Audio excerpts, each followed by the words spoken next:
Oke, nama saya Edwin Saleh, tapi musisi biasanya manggil saya Ibin. Saya musisi, kebanyakan sih kerjanya musisi, tapi di sela-sela main musik saya juga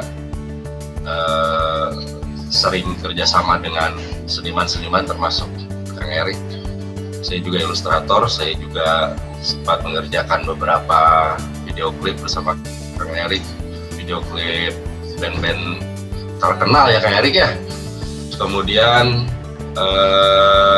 saya juga suka bikin logo. Saya ada di komunitas skateball beberapa waktu belakangan ini, jadi saya sekarang hampir setiap klub di Bandung logonya saya yang buat. Ya gitulah. Ya hikmah ada pandemi ini juga, kadang hobi-hobi yang yang dulunya tidak aktif jadi aktif kembali gitu, gara-gara pandemi nih gitu. Jadi ya saya banyak berkecimpung di dunia seni musik maupun seni rupa dan lain sebagainya lah. Komik juga ada yang boring gitu ya. Ada juga yang memang ada satu komikus yang saya suka itu Takeshi Maekawa, karena dia bukan hanya ya selain tadi Goso siapa ya yang detektif Conan itu, karena dia itu ya Goso Yama itu bukan hanya dia sebagai ilustratornya, tapi juga dia menciptakan ceritanya juga. Jadi saking hebatnya nih orang, kebayang udah berapa jilid detektif Conan yang dia ciptakan, berikut ceritanya. Itu yang hebat gitu. Nah, si Takeshi Maekawa juga sama seperti begitu, tapi dia agak fantasi sih ya. Tapi saya suka juga. Jadi ya memang di situ ada ritme pada saat dia harus tegang. Dia harus menggambarkan berbagai ketegangan pada saat dia mau mukul atau dia mendam segala macam, apalagi mukul. Ya, komposisi cerita ya. Ya, terus ada yang lucunya juga, karena komik juga kan harus ada lucu-lucunya yang bisa dibaca oleh anak-anak dan lain sebagainya. Kemudian masuk lagi ke bagian tegang. Nah, itu ada ritme di situ. Ritme yang membuat saya juga, yang mungkin pembaca yang lain juga sama gitu. Penasaran nih, penasaran. Jadi akhirnya terus aja dibeli itu si Kungfu Boy. Ya begitulah. Ada hubungannya juga dengan musik. Sama. Perkenalkan, saya Divya Wahyu. Untuk itu nama asli, kalau nama pena ya istilahnya, itu biasa dipanggil Dede Fox. Itu sejarahnya agak panjang sebenarnya dari zaman SMA dulu.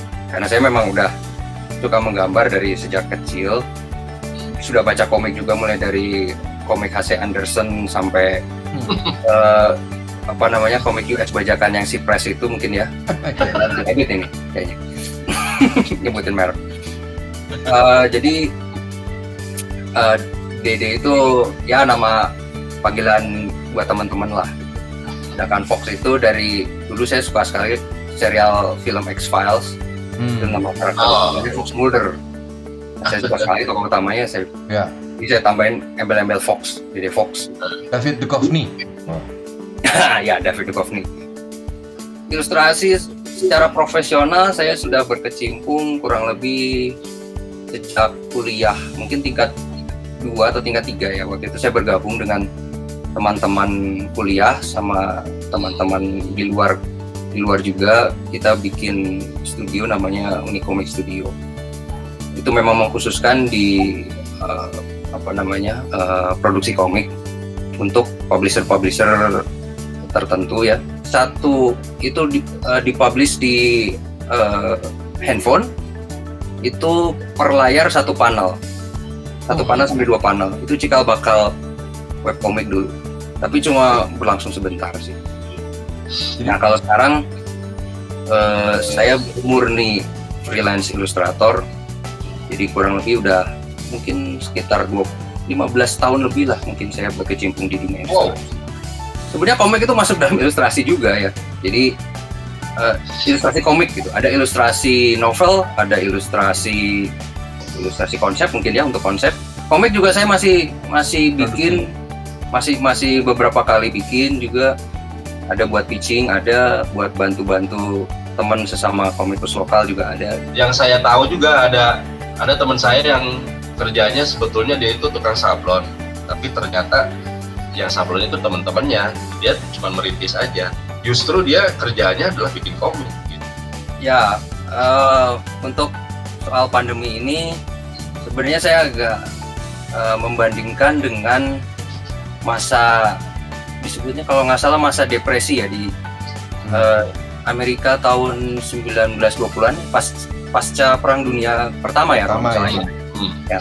Itu keadaannya mirip dengan sekarang gitu. Jadi cuma pada waktu itu mungkin masalahnya bukan virus tapi lebih ke ekonomi ya. Jadi banyak orang yang ekonominya hancur-hancuran. Kalau nggak salah saya dengar itu hampir 50% populasi Amerika itu kehilangan pekerjaan. Jadi mereka benar-benar seperti sekarang gitu, ya di rumah aja luntang-lantung lah istilahnya gitu. Tapi nggak ada Cuma kalau online sekarang, kan? nah ya, cuma kalau sekarang mungkin lebih mending. Jadi karena sekarang ada internet kan ya gitu. Nah, yang fenomena yang lucu di masa depresi itu adalah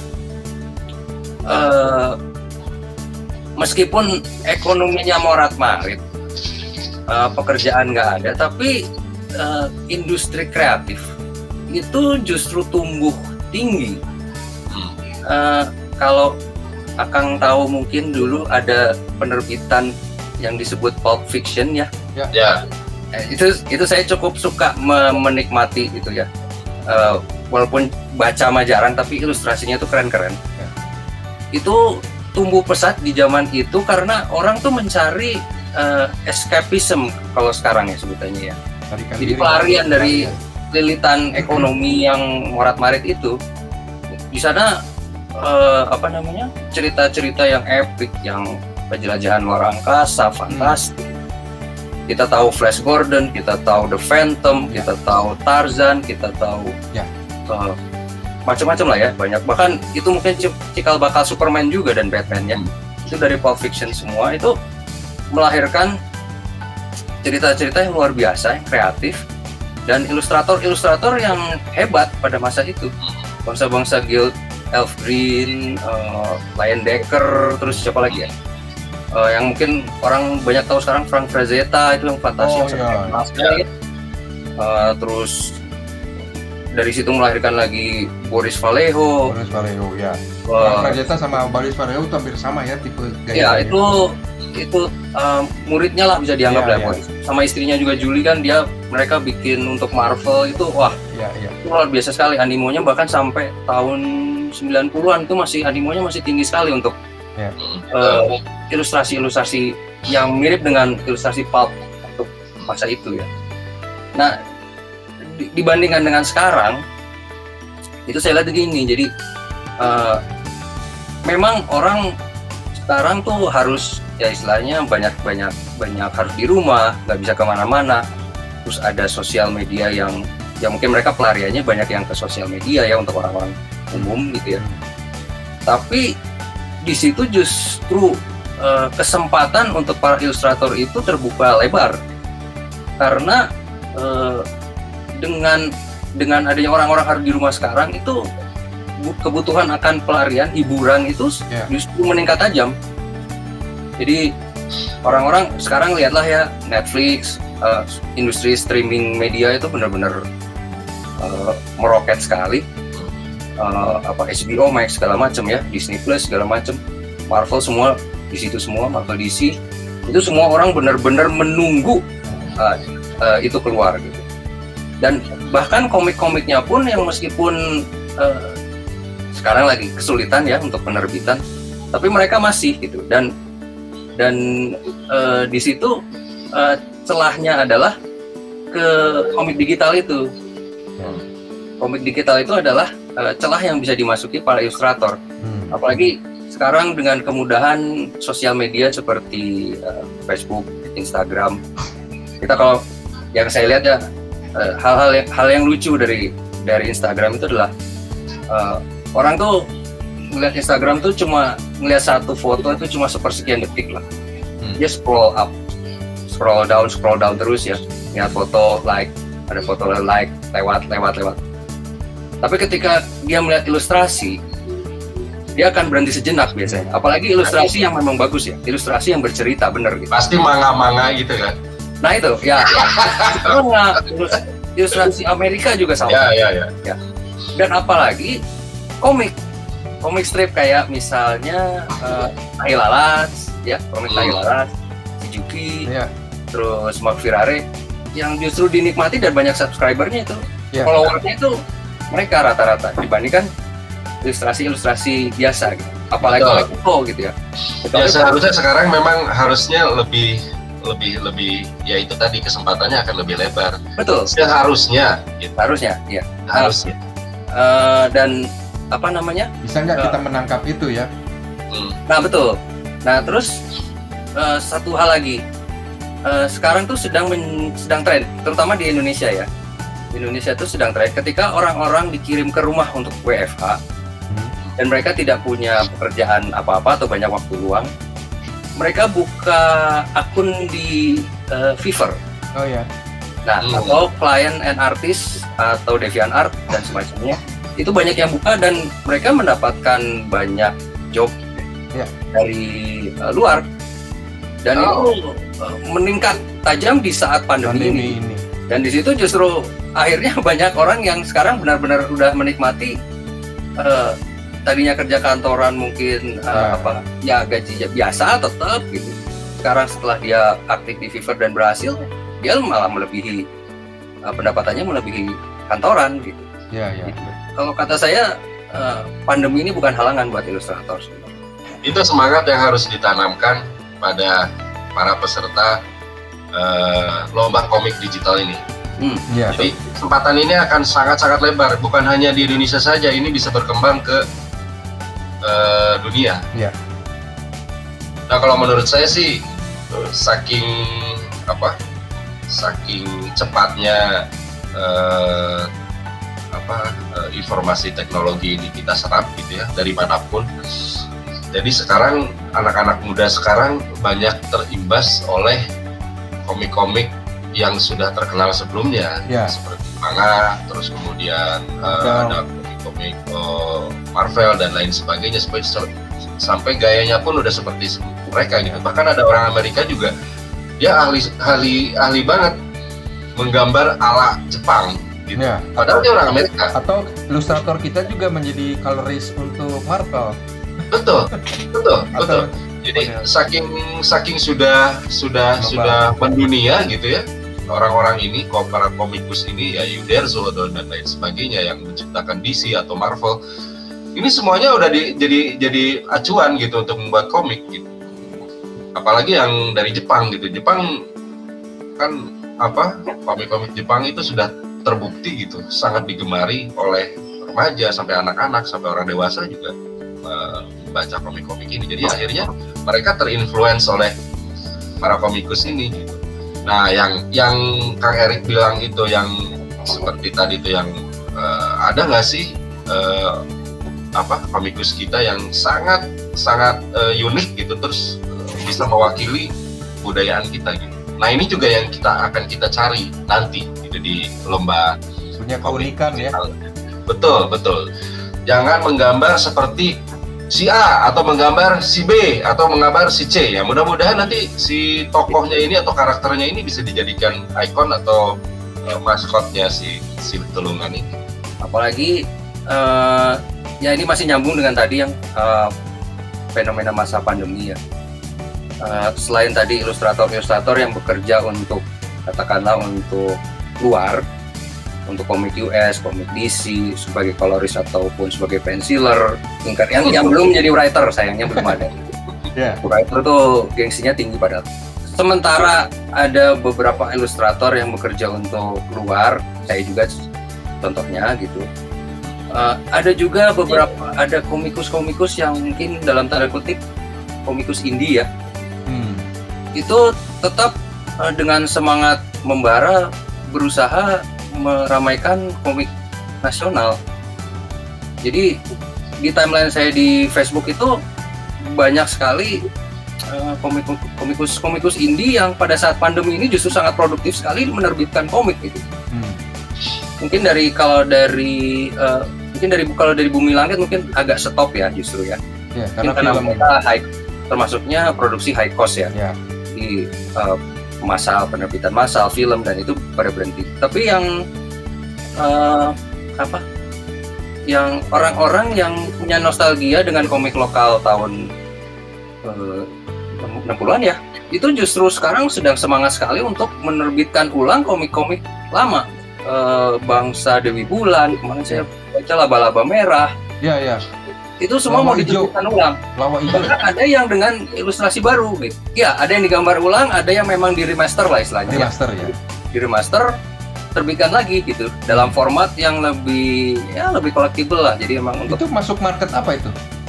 Nah, itu masuknya mungkin kalau kita bilang underground kali ya. Jadi dan ada ininya, ada konsumennya, ada marketplace-nya gitu ya. Ada. Jadi sistemnya adalah sistemnya mereka pakai digital print.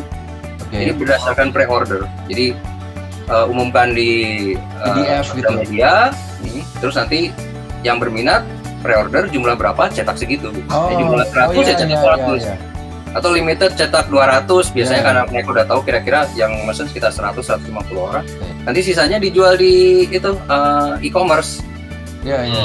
Nah, dari sana kan itu lumayan menjamur dan animonya cukup besar. Jadi kecil tapi banyak gitu ya sekarang ya. Kecil tapi banyak produksinya. Jadi saya kemarin dapat Santini. Ini buku baru ini. Ini Gerdi ini ya? Gerdi WK. Ya, betul. Ini baru dan ilustrasi baru ini. Cerita baru, ilustrasi baru. Itu dilukis ulang, ini ulang sama Gerdi WK? Bukan dilukis ulang, memang cerita baru dengan ilustrasi baru. Enggak, maksudnya ilustratornya masih Gerdi WK? Masih. Oke. Full. Gerdi WK itu termasuk inilah. Termasuk legend ya. Saya dulu ngikutin sejak dia zaman masih bikin komik Majalah Bobo PR. Terus ini ada lagi nih Tara Hitam. Siapa ini? Karya Pinghar. Ini juga indie. Gambar baru, ini cerita baru. Cerita baru.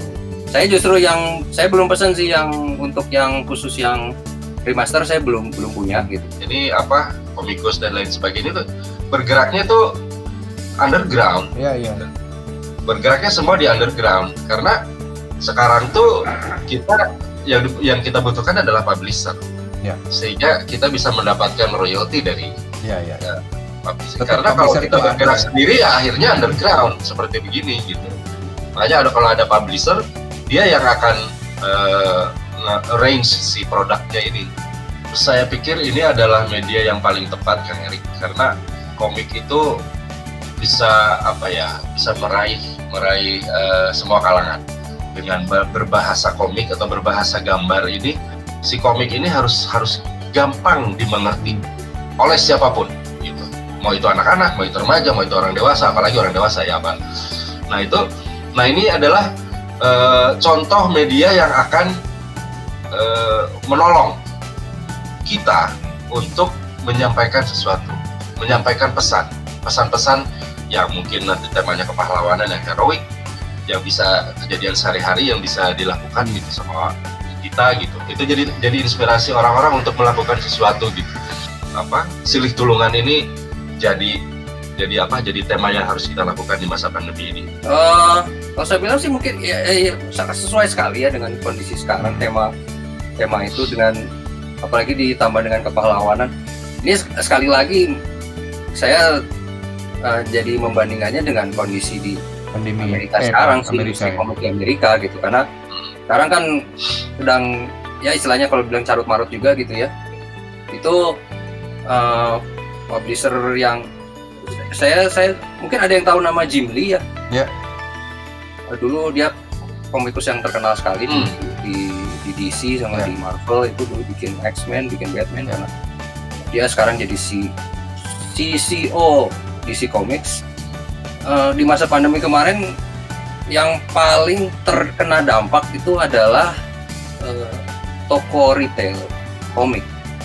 Itu dampaknya sangat besar sekali.